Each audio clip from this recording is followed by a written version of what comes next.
அஸ்ஸலாமு அலைக்கும். இன்றைக்கி வந்து பீட்ரூட் சப்பாத்தி செய்ய போகிறேன். இதுக்கு தேவையான பொருட்கள் என்னென்னு சொல்கிறேன். இந்த டம்ளரால் 2 டம்ளர் மாவு எடுத்திருக்கேன், கோதுமை மாவு. தேவையான உப்பு. இந்த அளவு பீட்ரூட் எடுத்திருக்கேன். இது நல்லா அரைச்சி மிக்சியில் அரைச்சி வச்சுருக்கிறேன். இதை இதில் போட்டுக்கோங்க.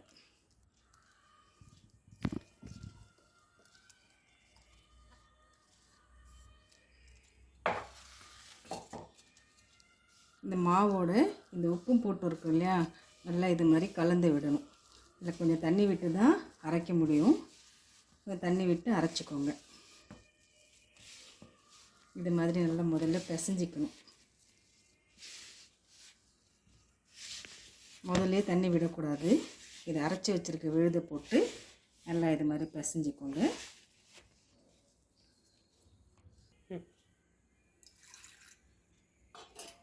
இதிலே கொஞ்சம் மிக்சியில் கொஞ்சம் ஒட்டி இருக்குது இல்லையா, இதை கொஞ்சம் தண்ணி விட்டு இது மாதிரி போட்டுக்கோங்க.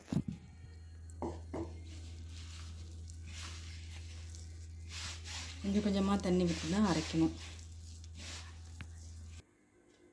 இப்போ பாருங்கள், இது மாதிரி மாவு பிசைஞ்சிக்கணும். அதிக தண்ணி விடக்கூடாது. நாங்கள் மிக்சியில் அரைச்சிருக்கிறோம் இல்லையா, அந்த விழுது போட்டு அதுக்கப்புறமா கொஞ்சம் கொஞ்சமாக தெளித்து போடுங்க. இது நான் இதுக்கு முதல்ல கோதுமை மாவு எப்படி அரைக்கிறதுன்றது என் வீடியோவில் போட்டிருக்கேன். அதை போய் பாருங்கள். இதில் எல்லா தானியமும் சேர்த்துருக்குறேன். அதனால் கொஞ்சம் ரொம்ப சாஃப்டாக இருக்கும். அதில் எண்ணெயோ மற்றபடி முட்டையோ எதுவும் போட தேவையில்லை. வெறுமாக பிசைஞ்சாலே ரொம்ப சாஃப்டாக இருக்கும். பாருங்கள் மாவு. இது பிள்ளைங்களுக்கெல்லாம் கொடுத்தா நல்லது. இது மாதிரி செஞ்சு பிள்ளைங்களுக்கு கொடுங்க. பிள்ளைங்களும் விரும்பி சாப்பிடுவாங்க.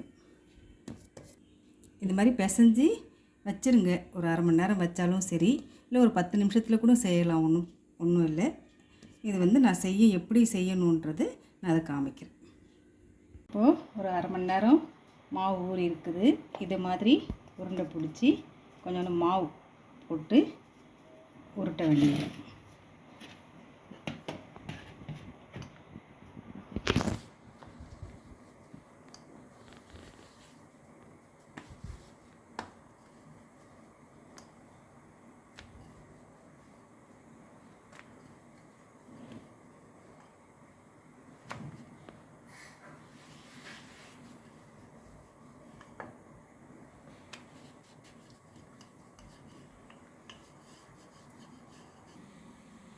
இப்போ பாருங்கள், கல் சூடான பிறகு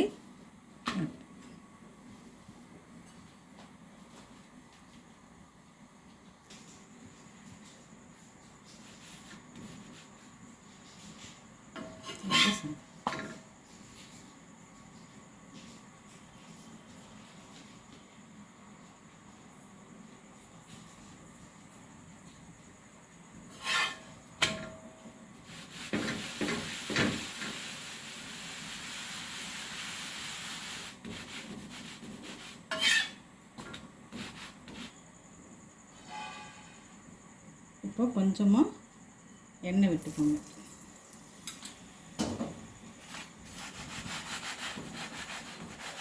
பாருங்கள், உப்பி வருது பாருங்கள்.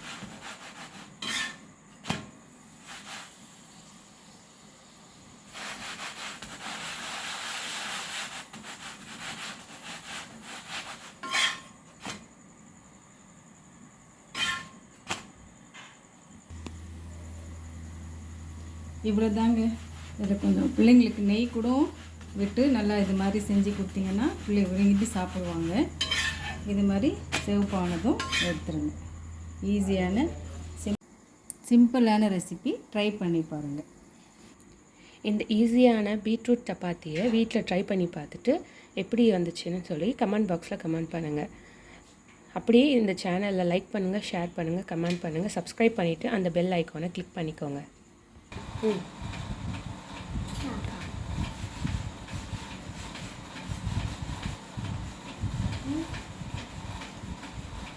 Yummy? Yummy.